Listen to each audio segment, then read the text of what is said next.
Bismillahirrahmanirrahim. Assalamu alaikum, my dear students. How are you all? I hope you are having a wonderful Ramzan.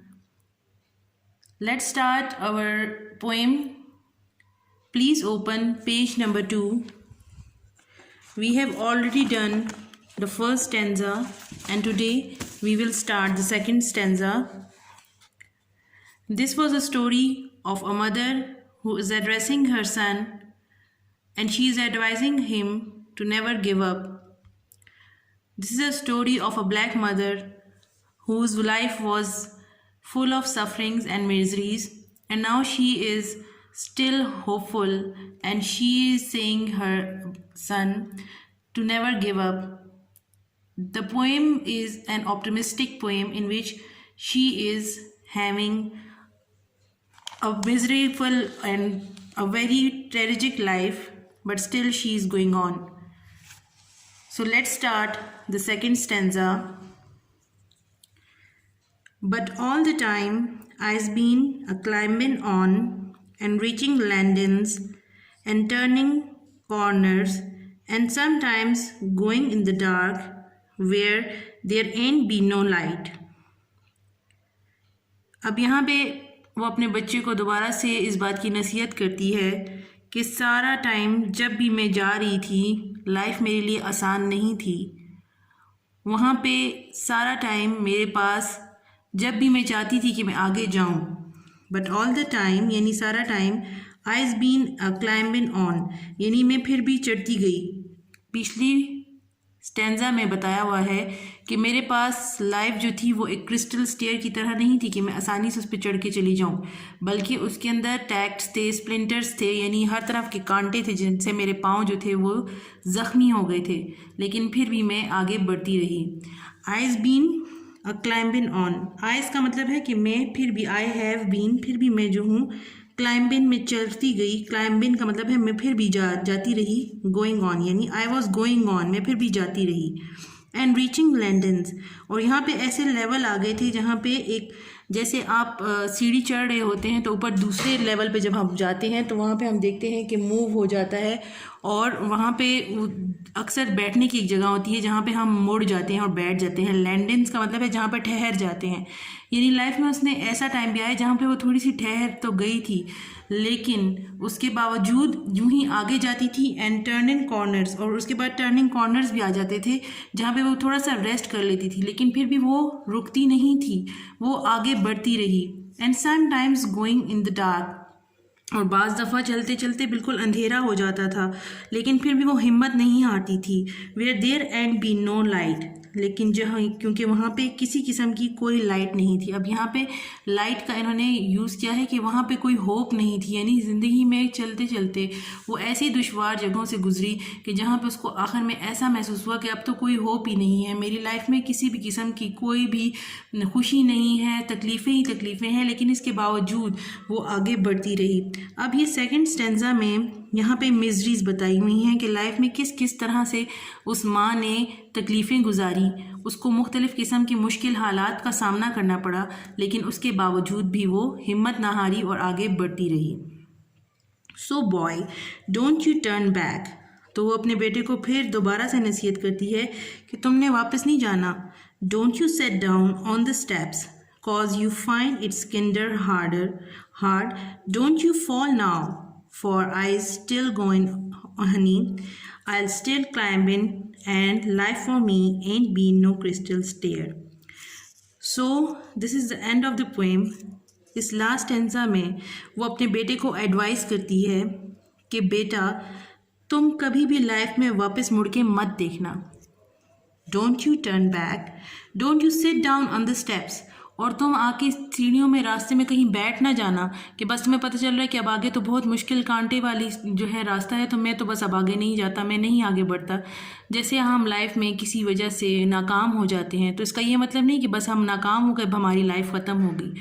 हमने आगे बढ़ना है, उस नाकामी को अपनी लाइफ में, अपनी ज़िंदगी में सवार नहीं कर लेना, बल्कि हमने उसको मूव ऑन करते हुए अपने आप को आगे बढ़ाना है।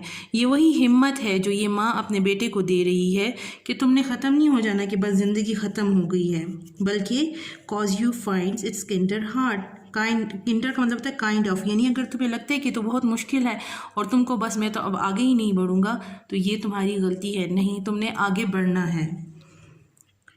Don't you fall now for I still going Honey, कहती है तुमने बिल्कुल गिरना नहीं है। उसको डिग्निटी और डिटर्मिनेशन बताती है, उसको हिम्मत और हौसला देती है। For I still going on, कहती है मैं भी इसी तरह आगे बढ़ रही हूँ, मैं भी तो नहीं रुकी। आई स्टिल क्लाइंबिंग, और मैं अभी भी जो है आगे बढ़ती जा रही हूँ। इतनी मेरी ज़िंदगी गुजर गई है सफरिंग्स का सामना करते हुए, लेकिन फिर भी मैं आगे बढ़ रही हूँ।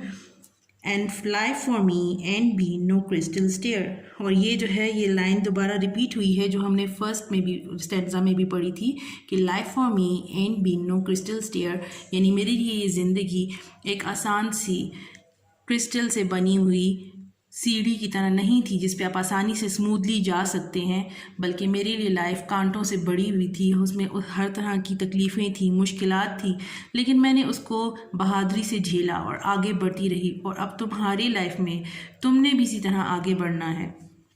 So this is a very good and interesting poem, and it is a motivational poem in which the mother is advising her son कि आपने लाइफ में आगे बढ़ना है। There is no turning back, never give up and move on in your life।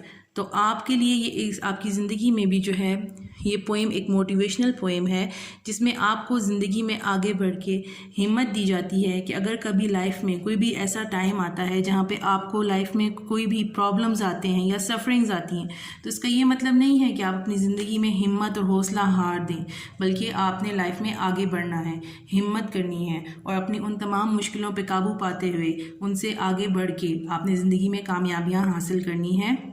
So students, I hope you have fully understand it. It's a simple language in which a black mother is addressing her son. So I hope you have fully understand it. Please read it again in your home and think about the difficult words and try to understand it. Now we will start our class 6th English course. सबसे पहले आपने अपनी सारी copies और books जो हैं वो school के बुक शॉप से लेनी है, क्योंकि ये कॉपी सब्सिडाइज रेट पे है और आपको जो है वो इजीली स्कूल में अवेलेबल है। जब आप कॉपीज़ और बुक्स ले लें तो आपने सबसे पहले ये करना है कि कॉपीज़ में आप अपना नाम लिखना है, जैसे आप हमेशा लिखते हैं। First of all you have to write your name, then your class, then the section, then your campus that is वर्सक, and then you have to draw a line. You have to first of all you should remember that write it with a permanent marker. अब यहाँ पे subject में आपने लिख देना है English, literature and grammar, और सेशन 2021-22. अब why we have written is like this. The reason is कि यहाँ पे हमने इस बार आपकी इंग्लिश की कॉपीज़ में लिटरेचर और ग्रामर सेम वो कर दिया है। आपने एक पोर्शन जो है वो बना लेना है लिटरेचर के लिए, ऑलमोस्ट 75% ऑफ योर कॉपी। आप जो है इतना पोर्शन जो है ये सारा आपने अपना लिटरेचर यानी इंग्लिश ए का जो आपका काम होता है बुक वर्क का, वो सारा आपने कर लेना है, और बाकी जो है वो आपने तकरीबन बाकी इतना पोर्शन जो है वो आपने अपनी ग्रामर के लिए कर देना है। तो यहाँ पे आपने फिर पोर्शंस में लिख देना है इंग्लिश लिटरेचर और ग्रामर, यानी इंग्लिश ए और बी के लिए यहाँ पे। तो अब एक कॉपी में तो आप ये कर लेंगे, तो दूसरी जो इंग्लिश की कॉपी है वो क्या होगी, वो आपकी होमवर्क कॉपी होगी। उधर भी आपने अपना नेम लिखना है, क्लास, सेक्शन, कैंपस, उसके बाद इंग्लिश लिटरेचर और ग्रामर जो है वो करने के बाद आप यहाँ पे साथ में होमवर्क लिख दें, ताकि पता चले कि ये आपकी होमवर्क की कॉपी, क्योंकि जो जो काम भी आप क्लास में करेंगे वही जो है आपको होमवर्क दिया जाएगा और आपने होमवर्क कॉपीज़ में लिखना होगा। ठीक है, ये सब हो गया। अब इसके बाद आपने क्या करना है, अपनी कॉपी को जब आप ओपन करेंगे तो उसके बाद आपने अपना टॉपिक और डेट मेंशन करनी है सबसे पहले। जैसे today is the date is 14/4/21 and then you write syllabus and first term, ये आपने लिखना है। और आप एवरी वेडनेसडे को अपनी कॉपीज़ जो हैं वो स्कूल में भिजवाएंगे, ताकि टीचर जो है वो अपना साइन भी यहाँ करेगी और साथ में टीचर कॉपीज़ को चेक कर लेगी। और उसके बाद पेरेंट साइन, आपने अपने पेरेंट्स से साइन ज़रूर करवाना है, ताकि आपकी कॉपीज़ जो हैं वो साथ साथ चेक होती रहे और आपके पेरेंट्स को भी सारी इन्फॉर्मेशन हो कि आपने क्या क्लास वर्क किया है। ठीक है, ये हो गया। इसके बाद अब हम जो है अपना आज हमारा जो काम है वो हम अपनी कॉपी में राइट करेंगे। सबसे पहले आपने इंडेक्स ज़रूर प्रिपेयर कर लिया, इंडेक्स आपने राइट कर दिया। इसके बाद आपने जो है नेक्स्ट पेज निकालना है और नेक्स्ट पेज पे आपने क्या लिखना है अपना। First of all you have to write your date, that is Wednesday, April 14, 2021. Then you have to write ICMS Varsak campus. You have to double underline it. Then you will write class 6th English literature, and then you will write first term syllabus. सबको आपने double underline करना है और इस सबको आपने marker से neat and clean right करना है। ठीक है, ये हो गया। उसके बाद आपने टॉपिक्स लिखने हैं। ये सारे टॉपिक्स कहाँ से आए हैं? आपकी इंग्लिश की जो बुक है मॉडर्न इंग्लिश, इसमें आपने जब आप इसके कंटेंट्स को ओपन करते हैं तो यहाँ पे जो है ये आपके सारे जो हैं कंटेंट्स आ जाते हैं। तो आपके ये जो फर्स्ट टर्म के हैं ये सारे इधर लिखे हुए हैं। ठीक है, और ये जो नीचे है इसके बाद वाले ये फाइनल टर्म के आ जाते हैं। तो आपने अभी फर्स्ट टर्म का जो पोर्शन है वो सारा यहाँ पे लिखना है।